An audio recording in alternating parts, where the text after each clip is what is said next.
Good morning, traders. It's Tuesday, March the 3rd. Taking a look at the charts, we've got our trend analysis chart. This is the 30-minute chart on the left, and then this is the daily chart of the indexes and commodities on the right. Now, if we take a look at the SP500, obviously we've had this precipitous fall.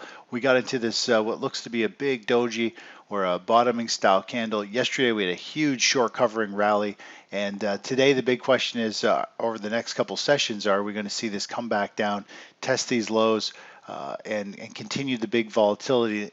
Now, the last few times we've seen these big drops like this, we've seen the equities market bounce up here and then come back down and get down near these lows. And we see huge volatility back to back for usually another week or so. So I wouldn't be surprised if we see this pop up significantly or potentially sell all the way back down. I think it's going to do both. I think we're going to be in a big range. And if we look at our trend analysis chart, you can see how we've gone from green bars, got oversold, and then it went into orange, red, and obviously we're technically the bias is to the downside at this point, and we're waiting to let the market do its thing. And uh, let's just zoom out at the chart here. And if we go back in time to look at previous consolidations, last time we saw a drop like this, we got into this type of big precipitous drop. You can't see it in here, but price rallied way up, came all the way back down, rallied all the way back up, and then it started to chatter for a while and came back down. It more or less a multi-month consolidation through here. We had another multi-month consolidation through here, and this one here was a V-shaped recovery. So huge moves like this are going to give us huge chop going sideways. Could last a couple weeks, could be a V-shape.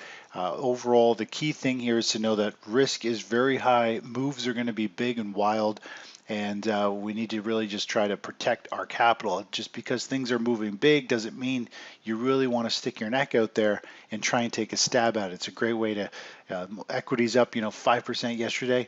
You stick your head out for one day, you could lose 5% of your capital, and you don't know really which way it's going to go. The bias is to the downside. It feels like it's bottoming, but we're going to see some huge chatter just like over here, except for I think it'll be amplified.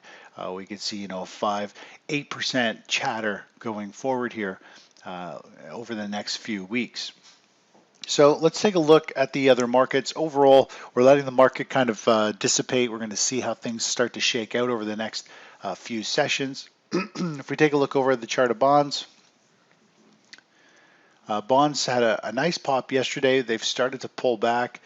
They're actually just starting to catch a bid this morning, but overall, they're still holding the 5-day moving average. But if we take a look at this measured move, we're getting pretty close to our upside target. We've had this run up, we've had the bull flag, we've got the second run up. This looks like it's starting to top out. Yesterday I posted a chart showing this big pattern here. More or less what we're looking for is if we go to TLT, which is the ETF we are long, we're looking for this 160 target, which is right up here. So if the equities market has some more big chatter, which I'm sure it will, we should see bonds continue to work themselves higher. And we've got our ultimate target up here at this 160.27, I think is our level. If it hits that level, we'll be closing our position.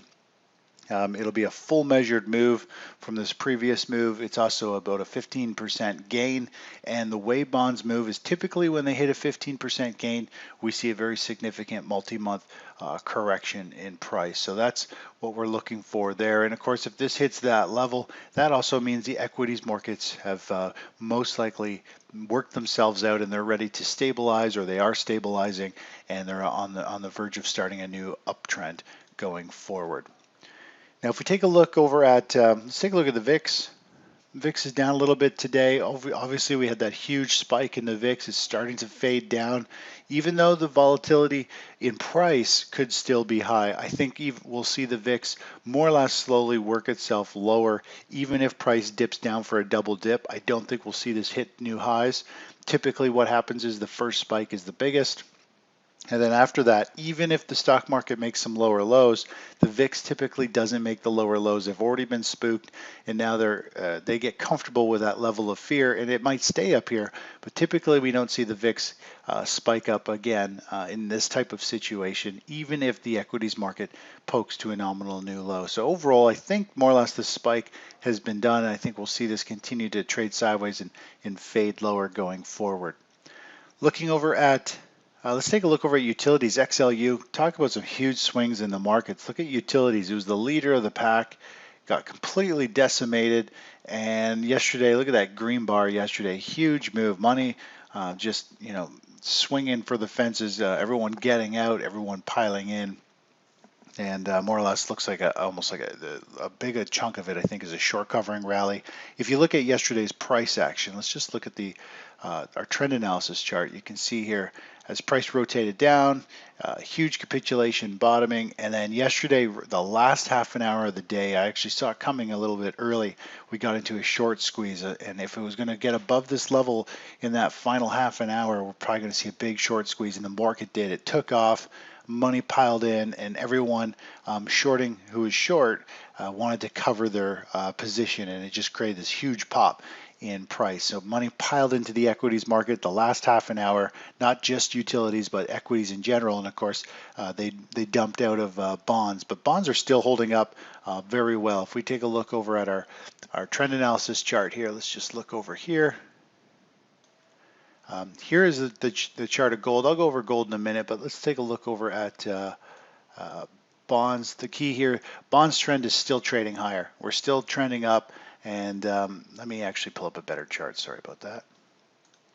Here is the better trend of bonds.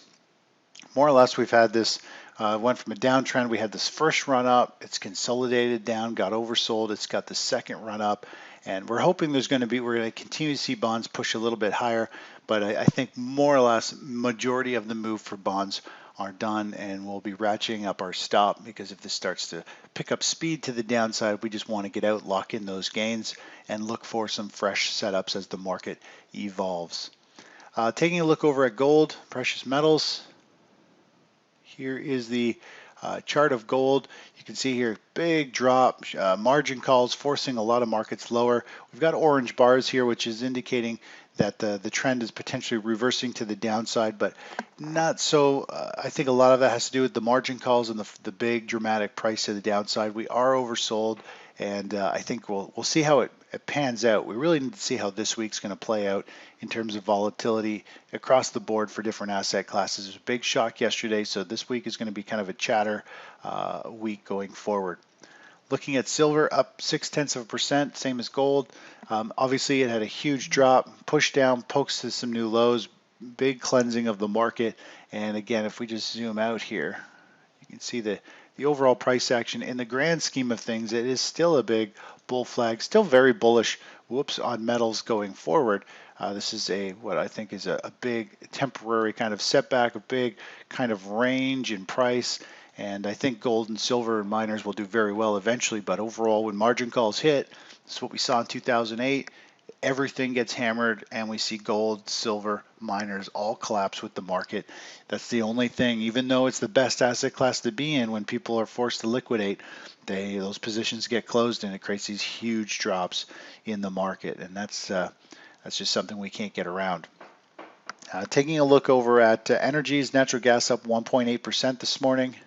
Overall, it was poking up, had a nice pop into orange bars, started to go green, got oversold, was on the verge of having, this is his first pullback, on the verge of taking off. But obviously this coronavirus, everything is just really dragging on the market, and it just pulled it down for the second half of the move. If you look here, you got a move down, you've got a bear flag, you got the second half of that measured move.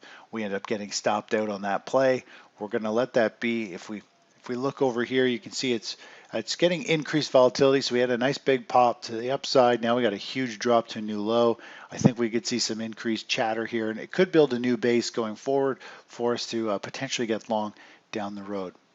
Looking over at crude, up 1.7% this morning, came all the way down to our 44 target we talked about months ago. We actually talked about it way up here, that once this is hit, 44 is the downside potential.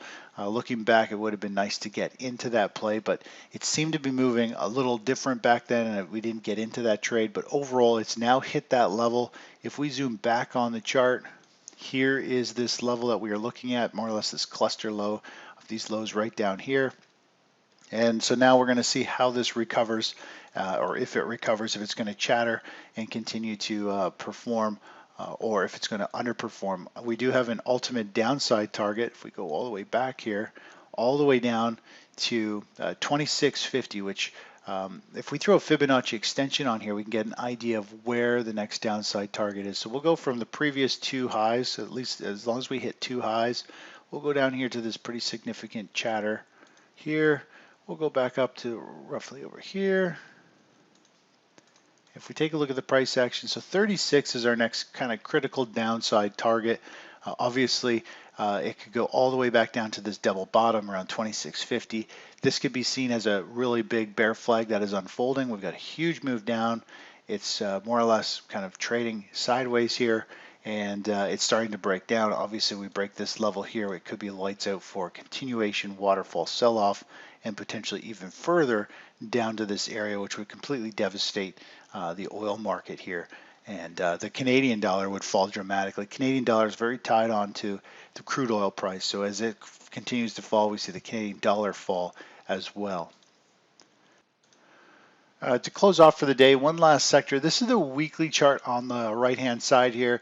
This is the healthcare sector. This could be something interesting to watch. Obviously, people are going to be concerned about health and money, and this sector could end up doing really well. And you can see here we had this big consolidation, started to rocket higher, started to chatter, and make a broadening formation and broke down with the whole market here. But overall, it fell right into support zones, starting to bounce. And we could see the healthcare sector do really well going forward. So we'll see how this starts to consolidate. Let's go to the daily chart. Take a look here.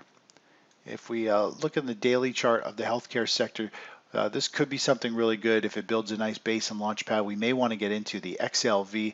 We'll keep our eyes peeled for a setup there, but overall, obviously health is going to be on top of everyone's mind, and we'll see how things unfold going forward. Anyways, that's it for this morning. Talk to you in a bit. Bye-bye.